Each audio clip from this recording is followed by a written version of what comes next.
and welcome to another episode of Game Reviewify. Today we're going to reviewify Saints Row 2 for Steam, developed by Volition Inc. The story is quite long, so I'll just put the midst of the story. Now, from the last game, you're on a yacht with Hughes. The yacht then explodes and supposedly Hughes was killed and you went into a coma. Then you were sent to a jail hospital ward.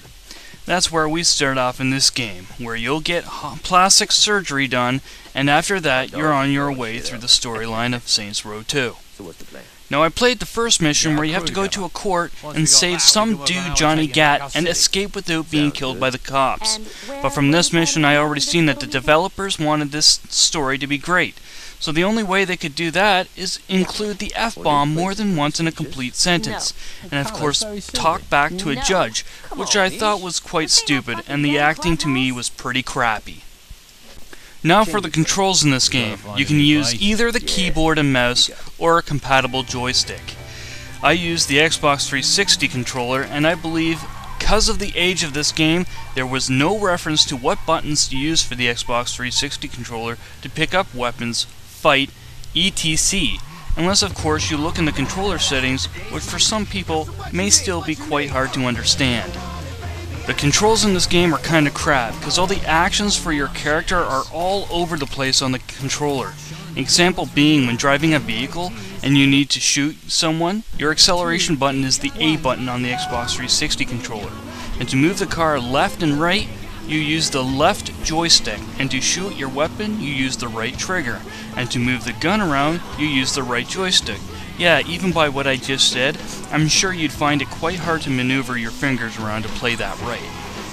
Now, there's a whole lot of features in this game, from mini-games from your storage locker, in-game mini-games, a respect system, and a multiplayer mode. Well, for the mini-games in your locker, you select Play Game. And I guess as you get further in the game, there will be more games unlocked. The first game unlocked is a zombie game, and you kill as many zombies as you can in 7 ways, and it also has a high scoreboard. In-game mini-games are also scattered out around the map. The only ones I've tried is a racing one, and one where you kill gang members at a specific destination. In this game there is also a store, so you can purchase new clothes and new weapons, etc.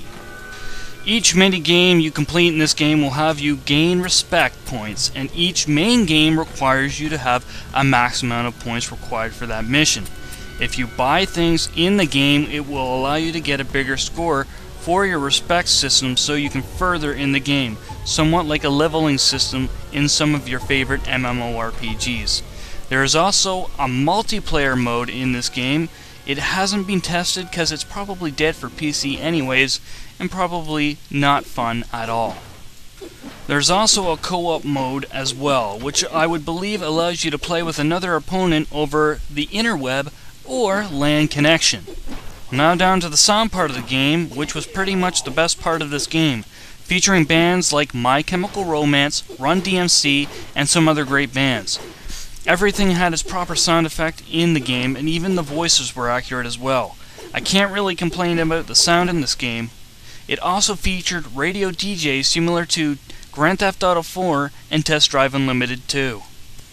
As for the graphics though, which PC gamers usually pick out first in gaming because PC has the best performance for better graphics, this game wasn't what us PC gamers enjoyed.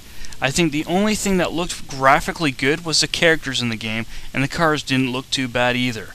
There's also some graphical glitches in the game as well. So this was a downfall in this game. Even at a higher resolution, I'd say this game just looked like trash even for a game released in 2008.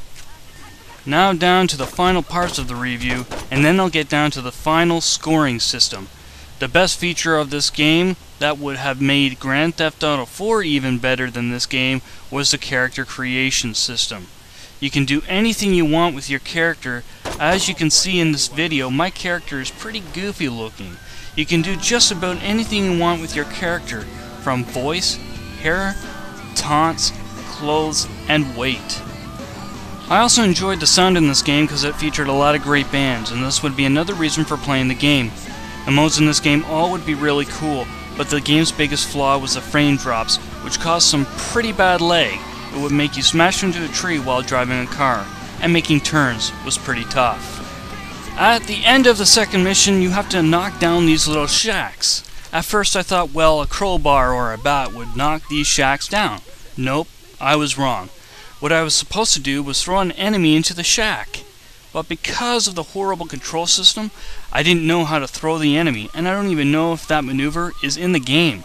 So I had to make sure the enemy was in front of the shack and hit him with a crowbar or a bat. And trust me, this was not easy.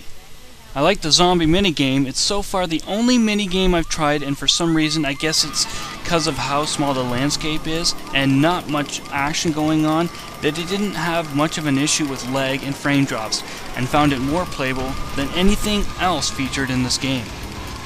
I tried the in-game minigames. The only ones I've tried though was the racing game minigame and the kill gang members at a destination. These were quite hard because of the controls not being very accurate, and of course the frame drops and lags. I also found the graphics in this game to be pretty boring, seeing as how the only things that looked alright were the characters and the vehicles. I also forgot to mention that the blood in this game had a very cartoony color of red to it. I guess you could say it looked a little arcade-ish. I forgot another feature in this game, the cop chases, which is probably an important part of this game. This part of the game was so easy it wasn't even funny. You can go along, driving around the streets, running over people and cops, and you get about 4 stars and you'd think, oh well, this is going to be hard. Because of 4 to 5 stars you get in Grand Theft Auto 4 would have you dead by now. But no, you can drive up a couple streets and they just disappear.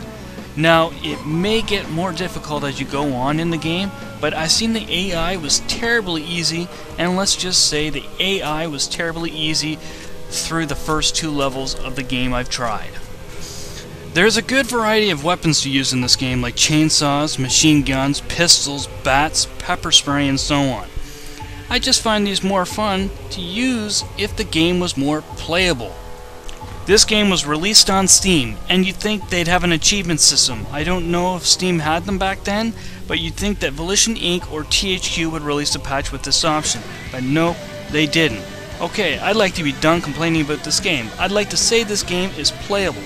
I only played 2 missions in this game and some mini-games, and I could see by just the small amount of time I played this game, it's not even playable, unless of course you're the person who can play a game with all the frame dropping and lag and get used to the controls. But again, the missions and mini-games could be quite fun if you don't care about the weak control system and frame drops. And if you're a story person, you may be more interested in the story than I am. This has been the longest review I've done. I'm going to give this game a 6.0 out of 10. It'll only be playable for those who don't care about the frame drops, poor control system, and the somewhat weak storyline. If you'd like to find more information on this game, visit www.steampowered.com. Also, I'd like to point out that this review was for the PC version. So from what I've heard, the PS3 and Xbox 360 version is supposedly better than the PC version. So play it on the console before playing the dreadful PC version. I hope you enjoyed this review, as this is my first bad review given to a game. And I hope it will be my last, but it probably won't. So I hope you prepare for another game to get reviewified. And I'll see you again on another episode of Game Reviewify.